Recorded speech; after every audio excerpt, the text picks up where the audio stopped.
Hi friends, welcome back to Neha food stories. ഇന്ന് ഞാനിവിടെ വന്നിരിക്കുന്നത് ഒരു ഫിഷ് കറിയുടെ റെസിപ്പിയുമായിട്ടാണ്. അപ്പോൾ വീഡിയോയിലോട്ട് പോകുന്നതിന് മുമ്പ് നമ്മുടെ ചാനൽ സബ്സ്ക്രൈബ് ചെയ്യാത്തവരുണ്ടെങ്കിൽ ഒന്ന് സബ്സ്ക്രൈബ് ചെയ്യണേ. അതോടൊപ്പം കാണുന്ന ബെൽ ബട്ടൺ ഒന്ന് അമർത്തണം കേട്ടോ. അപ്പോൾ കാണുന്ന ഓൾ എന്ന ഓപ്ഷനും ക്ലിക്ക് ചെയ്യാൻ മറക്കല്ലേ. എങ്കിൽ മാത്രമേ ഞാൻ പുതിയ വീഡിയോസ് അപ്ലോഡ് ചെയ്യുമ്പോൾ നിങ്ങൾക്ക് നോട്ടിഫിക്കേഷൻ കിട്ടുള്ളൂ. ഫിഷ് കറി ഉണ്ടാക്കാനായിട്ട് മൺചട്ടിയിലോട്ട് 2 ടേബിൾ സ്പൂൺ വെളിച്ചെണ്ണ ഒഴിച്ചിട്ടുണ്ട്. അപ്പോൾ ഒന്ന് ചുറ്റിച്ച് കൊടുക്കുക. ഇനി ഇതിലോട്ട് 1/2 ടീസ്പൂൺ കടുക് ഇട്ട് കൊടുക്കാം. 1/4 ടീസ്പൂൺ ഉലുവ. അപ്പോൾ കടുകും ഉലുവയൊക്കെ പൊട്ടിയതിന് ശേഷം ഇതിലോട്ട് കുറച്ച് കറിവേപ്പിൻ്റെ ഇല കൂടി ഇട്ട് കൊടുക്കണം. കറിവേപ്പിൻ്റെ ഇലയൊക്കെ കൂടുതൽ ചേർത്താൽ മീൻകറിക്ക് കൂടുതൽ ടേസ്റ്റ് ഉണ്ടാവും കേട്ടോ. 3 ടേബിൾ സ്പൂൺ വെളുത്തുള്ളി ഇഞ്ചി ചതച്ചതാണ്. അപ്പോൾ ഇതും കൂടി ഇട്ട് കൊടുക്കാം. ഒരു 3 പച്ചമുളക് നെടുകെ കീറിയതാണ്. ഇത് നല്ല എരിവുള്ള മുളകാണ് കേട്ടോ. എരിവില്ലാത്ത മുളകൊക്കെ ആണെങ്കിൽ കുറച്ച് കൂടുതൽ ചേർക്കാം. അപ്പോൾ ഇതിൻ്റെയൊക്കെ പച്ചച്ചുവ മാറുന്നത് വരെ നന്നായിട്ടൊന്ന് വഴറ്റിയെടുക്കുക. ഇനി നമുക്കിതിലോട്ട് പൊടികൾ ചേർക്കാം. 2 ടേബിൾ സ്പൂൺ മുളക് പൊടിയാണ് എടുത്തിട്ടുള്ളത്. 1 ടേബിൾ സ്പൂൺ മല്ലിപ്പൊടി, 1/2 ടേബിൾ സ്പൂൺ മഞ്ഞൾപ്പൊടി. അപ്പോൾ ഈ പൊടികളുടെ പച്ചച്ചുവ മാറുന്നത് വരെ ഒന്ന് ചൂടാക്കി എടുക്കുക.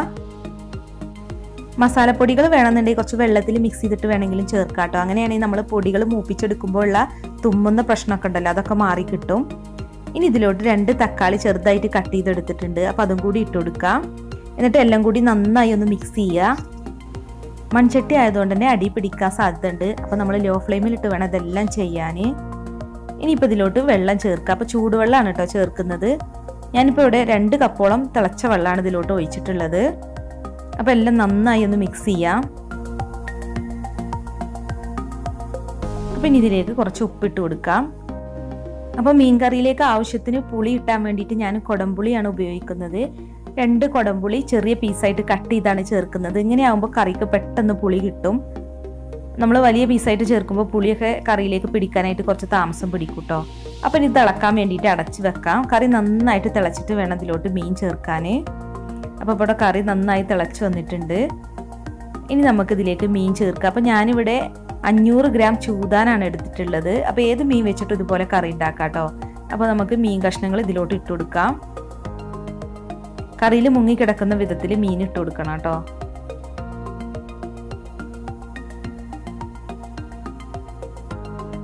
അപ്പോൾ ഇത് അത്യാവശ്യം നല്ല എരിവുള്ള മീൻ കറിയാണ്. ഇനിയിപ്പോൾ നിങ്ങൾക്ക് ഇത്ര എരിവ് വേണ്ടാന്നുണ്ടെങ്കിൽ പച്ചമുളകിൻ്റെയും മുളക് പൊടിയുടെ അളവ് കുറക്കാട്ടോ. ഞാൻ മീൻ കറി ഉണ്ടാക്കുമ്പോൾ നല്ല സ്പൈസി ആയിട്ടാണ് ഉണ്ടാക്കുക.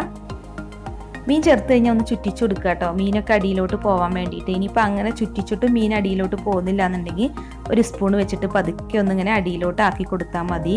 അല്ലെങ്കിൽ പിന്നെ കൂടുതൽ വെള്ളം ചേർക്കണം. അപ്പോൾ നമ്മളിനി തേങ്ങ കരച്ച് ചേർക്കുമ്പോൾ വെള്ളം അധികം ആവണ്ടെന്ന് വിചാരിച്ചിട്ടാണ് ഞാൻ കുറച്ച് വെള്ളം ചേർത്തത്.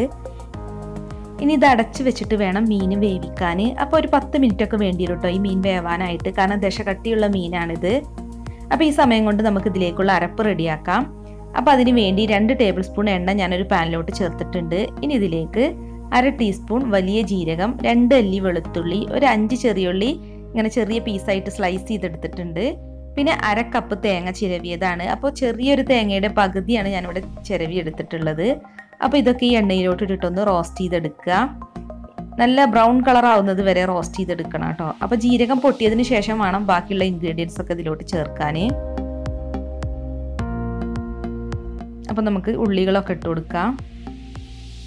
കുറച്ച് കറിവേപ്പിൻ്റെ ഇല ഇട്ട് കൊടുക്കാം. ഇനി തേങ്ങ കൂടി ഇതിലോട്ട് ചേർത്തിട്ട് നല്ല റെഡ് കളർ ആവുന്നത് വരെ വറുത്തെടുക്കണം. നമ്മൾ എണ്ണ ചേർത്തിട്ട് തേങ്ങ റോസ്റ്റ് ചെയ്തെടുക്കണമെങ്കിൽ പെട്ടെന്ന് റോസ്റ്റ് ആയി കിട്ടും കേട്ടോ. ഇനിയിപ്പോൾ എണ്ണ ചേർക്കാതെ വേണമെങ്കിൽ നിങ്ങൾക്ക് തേങ്ങ വറുത്തെടുക്കാം. അപ്പോൾ അതൊക്കെ നിങ്ങളുടെ ഇഷ്ടത്തിനനുസരിച്ച് ചെയ്യുക. അപ്പോൾ തേങ്ങ ഇവിടെ വറുത്തെടുത്തിട്ടുണ്ട്. ഇനിയിപ്പോൾ ഇത് ചൂടാറിയതിന് ശേഷം വേണം അരച്ചെടുക്കാൻ. അപ്പോൾ നമ്മുടെ കറിയൊക്കെ ഇവിടെ നന്നായി തിളച്ചിട്ടുണ്ട്. മീനൊക്കെ വെന്ത് വന്നിട്ടുണ്ട് കേട്ടോ. ഇനിയിപ്പോൾ നമ്മൾ അരച്ച് വെച്ചിട്ടുള്ള അരപ്പ് ഇതിലോട്ട് ചേർക്കുക. അപ്പം നമ്മൾ തേങ്ങ അരക്കുമ്പോൾ ആദ്യം തേങ്ങ മാത്രം ഇട്ടിട്ടൊന്ന് അരച്ചെടുക്കുക. അരഞ്ഞതിന് ശേഷം വേണം വെള്ളം ചേർത്തിട്ട് അരച്ചെടുക്കാൻ കേട്ടോ. അല്ലാതെ ആദ്യം തന്നെ വെള്ളം ചേർത്തിട്ട് അരച്ചാൽ തേങ്ങ അരഞ്ഞ് കിട്ടില്ല. ഇനിയിപ്പോൾ ഇതിലോട്ട് കുറച്ചും കൂടി ഉപ്പിട്ട് കൊടുക്കാം. അപ്പം നമ്മുടെ കറിയിലോട്ട് എത്ര ഉപ്പാണോ വേണ്ടത് ആ ഉപ്പ് നമുക്ക് ഈ സമയത്ത് വേണം ചേർക്കാൻ.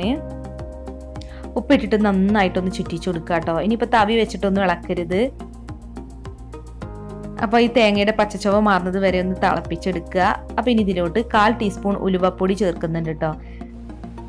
പിന്നെ ഒരു പിഞ്ച് കായപ്പൊടിയും കൂടി ചേർക്കുക. അപ്പോൾ നമ്മുടെ മീൻ കറിക്ക് നല്ലൊരു ഫ്ലേവർ കിട്ടും.